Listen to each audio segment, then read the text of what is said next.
Bonjour, bonjour. Alors aujourd'hui, je devais faire un petit re-upload puisque ça marche bien là. Ali qui nous parle de son chinois, la vidéo d'hier. Bon, je l'ai postée assez tard, du coup, elle va faire du 100 vues allègrement d'ici ce soir. Et ouais, je suis tombé sur un commentaire sur la chaîne secondaire qui m'a rendu timbré. Donc c'est pour ça que je fais une petite vidéo explicative. Hein. Il faut un peu de pédagogie dans cette chaîne parce que les gens ils ont pas leurs neurones connectés, hein, c'est moins qu'on puisse dire. Et puis voilà, les comptables sont pas là, juste quand les chiffres cartonnent. La vidéo de Jim qui fait 200 vues. Je m'y attendais pas parce que normalement il faut faire une bête de miniature pour que ça marche.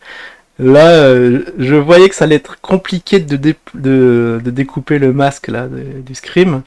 Je me dis, ah, tiens, je vais faire un fond noir, tant pis. De toute façon, c'était juste pour vous informer du truc. Mais contre toute attente, elle était en top 1 des vidéos qui ont le plus décollé. Donc je suis très content de cela. Et puis celle-là, ouais, qui fait son petit bonhomme de chemin. 738 vues.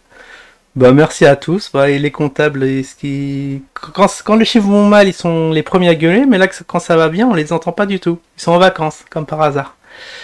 Du coup, aujourd'hui, un sujet très lourd. Bon, je vais essayer d'aller très très vite parce que résumer tout ça dans une vidéo de 10 minutes, ça va être très très sportif. Bon, allez, on commence. Le sujet du Discord, enfin de la Discord. C'était bon, Rémi S. Bah, Rémi S, il me fait penser aux élèves. Enfin, il y a toujours un élève en classe qui fout le bordel. Alors que là, voilà, il y a une très grande majorité même, il n'y a que lui, hein. Il y a qu'un élève qui fout le boxon, alors que le reste se tiennent à carreau et qui permettent de ne pas avancer. Et bien sûr, il est toujours accompagné à côté. Il y a un petit suiveur qui se laisse embrigader. C'est le marquis. C'est le marquis, il est toujours là. Lorsqu'il y a un perturbateur qui met un commentaire, il ne peut pas s'en empêcher de mettre sa petite couche. Alors, donc, Rémi S, qu'est-ce qu'il nous dit? Donc, ça, c'était sur ma vidéo. Voilà, parlons crypto. Il a mis. Pougne, t'as pas compris que la crypto, c'est du casino? Les analyses servent à rien. À la fin, on est perdant. Mais bon, t'as raison de faire des petites frappes. Tu serais ruiné sinon. Déjà, ça m'a rendu à moitié dingue quand j'ai vu ça. Donc je lui ai dit, ouais, t'as pas l'air de saisir, c'est un métier neuneux. Et oui, le métier, les traders, c'est un métier qui, je vais vous le montrer, très, enfin, c'est pas pour lui. Hein. Ça se voit tout de suite qu'il n'est pas qualifié pour. Bon, t'as un petit malin Sosternia, bon, il y a toujours un, bon, c'est peut-être le Cotorep, en classe Cotorep qui est là, on lui a rien demandé, mais bon, il va donner son avis de crétin. Oui, un métier dans sa cave, avec plein d'écrans non branchés, un assistant gay et beaucoup de mythomanie. Alors je vois pas et alors, un assistant gay et même si c'était vrai, et alors, qu'est-ce que ça peut lui faire? Complètement hors sujet, il est là, voilà, il dit des trucs qui apportent rien au débat. Et donc là, il a répondu le Rémi S. La crypto un métier? Non, mais c'était pas une question, c'était une affirmation, Rémi S. Bien sûr que c'est un métier. LOL, juste un ensemble de scammers et de pigeons. Et voilà, le petit suiveur qui nous dit, tu peux nous la refaire sans rire cette fois? Ah ouais, le gars il voulait faire rire, mais il a pas réussi son effet. Donc bien sûr, donc les traders, que ce soit sur les marchés, actions, obligations, de la monnaie, crypto et j'en passe, évidemment c'est un métier. Alors donc j'ai tapé, voilà, j'ai pas été loin, j'ai mis juste trader et j'ai cliqué sur le premier article qui est, ouais, au départ il y a plein de pubs, mais bon, si vous sautez tout ça, vous allez tomber sur la description du métier de trader. Évidemment, c'est des têtes, hein, les gens qui font ça, ils ont des bacs plus 5, voire même des bacs plus 6. C'est pas un Rémi S j'espère qu'il a son brevet de collège, il doit être, comme son collègue, il doit être dans la police, un truc comme ça, où ça recrute à bac -3. Et encore, maintenant que le niveau a baissé, ça se trouve, ils prennent dès la 6ème. Donc, avec des Rémi S comme ça qui ont rien dans la tête, c'est normal qu'ils soient un peu déconnectés de la réalité. Donc avec des gros salaires, bon à un moment ils ont défrayé la chronique hein, pendant la crise de 2007, avec des gros salaires, des évolutions de carrière, tout ça. Bon c'est des gens quand même qui pèsent un peu, mais ils ont pas l'air d'être au courant. Donc dans les grands traders, on a petite biographie, vous le connaissez tous, Jérôme Kerviel. J'ai pas mal lu de bouquins sur son sujet, surtout à l'époque, parce que c'est là où j'ai commencé. C'est là où j'ai commencé à m'intéresser, enfin pas à m'intéresser, mais vraiment à investir carrément dans les marchés financiers. Je commençais dès les années 2000, je regardais ça de loin. J'étais sur Boursorama, je regardais les courbes, j'ai dit ah tiens, ça a l'air marrant. Si j'achète en bas, je revends en haut. Waouh, on peut faire sacré pognon. Donc je sortais les feuilles Excel. Et c'est bien 7 ans après où j'ai commencé à mettre des billes là-dedans. Et du coup, en 2007, c'était une superbe période de shorter. Où vous shortez n'importe quoi, c'est comme actuellement. Enfin, actuellement, en 2021, vous achetez n'importe quoi, vous faites culbut, et à l'époque, vous shortez tout et n'importe quoi, vous faites culbut aussi. Mais c'est la même chose, mais dans l'autre sens. Donc, bon, ça, il y en a qui ont peut-être suivi, vous pourrez voir le wiki. Et bien sûr, alors je voulais voir, ouais, c'était son cursus. Son cursus, qu'est-ce qu'il nous a fait? On va le refaire. J'avais mis études et j'étais tombé dessus du premier coup. Voilà, c'est là. Il a quand même son petit baccalauréat. Il a eu un DUG, et ensuite une maîtrise et un master.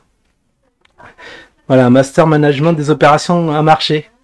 Et Rémi S, bien sûr, il est là, il dit ouais bah oui, ça c'est des joueurs de casino. On croit rêver, hein. On croit rêver. Généralement, c'est ceux qui en savent le moins qui se la ramènent le plus, quoi. Je comprends pourquoi Perma il pète un plomb face à ce genre d'individu, parce que même lui, il dit que que ce gars est bête alors que c'est pas une lumière, hein. Perma, vous avez vu, vous avez assisté vraiment à son niveau, mais lui-même qui dit que Rémi S c'est un attardé, bah vous devez imaginer quel doit être son niveau, quoi. C'est fou. C'est complètement fou des gens comme ça qui viennent et qui font des commentaires assez stupides. Mais si c'est un cas isolé, ok, on pourrait laisser passer, mais c'est systématique. Après, voilà, trader, vous tapez, voilà, après on peut trader les cryptos. Ils ont lancé des ETF, je crois que dès l'année dernière, enfin, je crois que c'était en 2021, ils ont commencé à lancer des ETF, donc on peut trader la crypto. Et même les banques elles-mêmes, ils ont des traders dédiés à la crypto, la Morgan Stanley, qui accumule des bitcoins en toute discrétion, avec une grande régularité. Voilà un petit article de cette année. Donc voilà, les banques qui font du casino. Mais bien sûr, Rémi S, il a tout compris. Sinon, je vous montre un peu, voilà, ça c'est un peu plus technique, comment s'analyser les marchés. Alors en gros, je vous explique succinctement, parce que bon, c'est beaucoup plus compliqué que ça, mais c'est pour que vous ayez une idée. En gros, les gros, ils accumulent dans des phases de marché où c'est plat. Ils achètent petit à petit. Ouais, comme ils disent, en toute discrétion. Et quand ça commence à pumper comme ça, voilà, quand ça fait du x2, x3, ils commencent à vendre. Ils vendent. Et le gogo, le neuneu de Rémi S, qu'est-ce qu'il va faire? Il voit le truc là. Bah, il va acheter. Bah oui, c'est bien monté, ça va monter à 1 million Là, bon, là, c'est le CAC, mais vous imaginez s'il était sur le CAC, il doit se dire, ça va monter à 10 000. Eh ben non, quand ils achètent, eh ben, ça dégringole. Là, c'est pendant... Alors là, c'est des cycles en général, bon, sur les marchés de 7 ans, 5 ans de hausse, 2 ans de baisse. Donc pendant la hausse, bon, les gros commencent à se délester de leur position. Et le Rémi S, il arrive et il va acheter au point haut. Bah oui, évidemment. Et après, bon, il va se retrouver ruiné. Le truc, il arrive vraiment au ras des pâquerettes. Il a tout vendu, il n'a plus rien, alors que les autres, ils commencent à racheter. Et c'est à ce moment-là où ça commence à rebondir que, bon, s'ils sont pas totalement ruinés, ils vont commencer. Ah bah ça remonte. J'ai bien fait d'attendre. Là, quand ça descend, ils ont bien fait d'attendre de ne pas acheter au point bas. Et ils vont racheter encore au point haut. Et après, ça continue, ça dégringole. Et après, ils se reprennent tout le cycle à l'envers. Ils se retrouvent ruinés. Et après, ils vont dire c'est casino. C'est juste, non, c'est juste qu'ils sont complètement teubés. Et là, sur le BTC, c'est un peu pareil. Alors, c'est des cycles plus courts, ouais, voire même de 4 ans, parce qu'il y a cette histoire de l'halving, où vraiment ça précipite les choses, et on a à peu près la même sorte de courbe, hein. Consolidation, bulle, explosion de la bulle, ça crache. Après, deuxième chance, double tête, ça recrache derrière, Et après, en période de crash, bon, les gros achètent. C'est pour ça que là, c'est pour ça que j'achète épisodiquement pour monnayer un peu, enfin, pour moyenner mon prix. Et lorsque ça va remonter, quand on va réassister à un cycle, je vais commencer à vendre. C'est comme ça que ça se passe sur les marchés. Donc là, voilà, c'était une analyse du CAC. Là, bon, il y a eu de célèbres traders dans l'histoire. Notre ami... alors là, c'est Nick Leeson, mais il y en a plein. Ça, c'est un trader britannique. Il a écrit le bouquin qui est très bon, Trader Fou. Sinon, il y a aussi son collègue qui a tradé. C'était qui s'appelait Confession d'un trader, mais je l'ai pas retrouvé. Après, on tombe sur les traders récents, là, Lajnev, Anis Lajnev, qui balance tout. Bon, on était un peu au courant de ce qui s'est passé sur les marchés, mais pour le profane, c'est très intéressant ce qu'il dit. Et à côté de ça, on a le nono de service, voilà. On revient sur lui. Qu'est-ce qu'il nous dit? Poun, t'as pas compris la crypto? C'est casino, hein, c'est casino. Bah oui, c'est sûr. C'est sûr, si t'investis n'importe quoi sans vision stratégique, c'est sûr que c'est casino. Mais tu vois qu'en face, les gens quand même, ils font pas n'importe quoi, ils essayent... c'est comme, ouais, il y avait Warren Buffett, il y avait une histoire marrante dans les... C'était au moment quand ça baissait, il achetait, je sais pas, Air France, les grosses boîtes dans les avioniques, Boeing, tout ça, pendant que ça chutait, on disait, mais il est devenu sénile, le Warren Buffett, il achète des trucs qui descendent. Eh bah oui, mais après la descente, il y a toujours une petite hausse, et c'est là qu'il fait culbute. Ils font pas n'importe quoi. Donc voilà, c'était un peu le coup de gueule, totalement pas prévu. Mais bon, là, au bout d'un moment, bon, on se tait, je lis les commentaires, je vois. Ok, bon, il fait rire la galerie, le Rémi S, mais il a l'air de prendre au sérieux ce qu'il dit, ça me rend dingue. Ça me rend dingue. Bah oui, je fais des petites frappes parce que mon portefeuille, il est petit. Je peux pas mettre des 100 000 balles, tu comprends bien. Rémi S. Voilà, bon, au moins le message est clair. Les petits trolls, voilà. Après, aussi pour vous avez pris votre petite claque. Vous comprenez rien à rien. Et puis voilà. J'espère que ça va se calmer, que j'aurai plus des messages de ce genre parce qu'au bout d'un moment, c'est bon. Allez, je vous dis à la prochaine. Ciao tout le monde.